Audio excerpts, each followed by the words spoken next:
شقیق کہتے ہیں کہ سیدنا اسامہ بن زید رضی اللہ عنہ سے کسی نے کہا، کیا تم اس آدمی یعنی سیدنا عثمان رضی اللہ عنہ کے پاس جا کر گفتگو نہیں کرتے؟ انہوں نے کہا، کیا تمہارا یہ خیال ہے کہ میں جب بھی ان سے گفتگو کروں تو تم کو سناؤں گا؟ اللہ کی قسم ہے، کسی چیز کا اعلان کیے بغیر میں نے ان سے گفتگو کی ہے، جبکہ اس مجلس میں صرف میں اور وہ تھے۔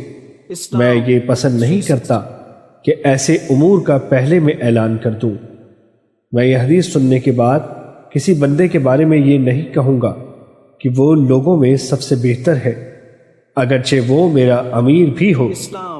آپ صلی اللہ علیہ وسلم نے فرمایا، ایک آدمی کو قیامت کے روز لائے جائے گا اور اس کو آگ میں ڈال دیا جائے گا، اس کے پیٹ کی انتڑیاں نکل آئیں گی اور وہ جہنم میں ان کے گرد چکر کاٹنا شروع کر دے گا، جیسے گدھا چکی کے چکر کاٹتا ہے۔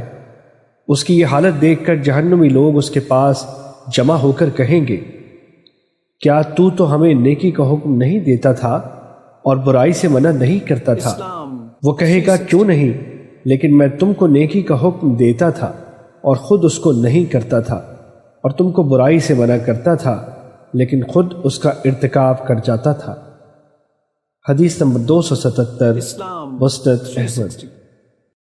سیدنا انس بن مالک رضی اللہ عنہ سے مروی ہے کہ رسول اللہ صلی اللہ علیہ وسلم نے فرمایا، جب مجھے اسرا کروایا گیا تو میں ایسے لوگوں کے پاس سے گزرا کہ ان کے ہونٹ آگ کی قینچیوں سے کاٹے جا رہے تھے۔ میں نے کہا، اے جبرائیل، یہ کون لوگ ہیں؟ انہوں نے کہا، یہ آپ کی امت کے وہ خطیب لوگ ہیں جو لوگوں کو تو نیکی کا حکم دیتے ہیں لیکن اس کے بارے میں اپنے نفسوں کو بھول جاتے ہیں، جبکہ یہ کتاب کی تلاوت بھی کرتے ہیں۔ کیا یہ لوگ عقل نہیں رکھتے؟ حدیث نمبر 275، مسند احمد۔ سیدنا ابو ہریرہ رضی اللہ عنہ سے روایت ہے، نبی کریم صلی اللہ علیہ وسلم نے فرمایا، جس آدمی سے علم سے متعلق کوئی سوال کیا گیا لیکن اس نے اس کو چھپایا تو قیامت کے روز اللہ تعالیٰ اس کو آگ سے لگام ڈالیں گے۔ حدیث نمبر 273، مسند احمد۔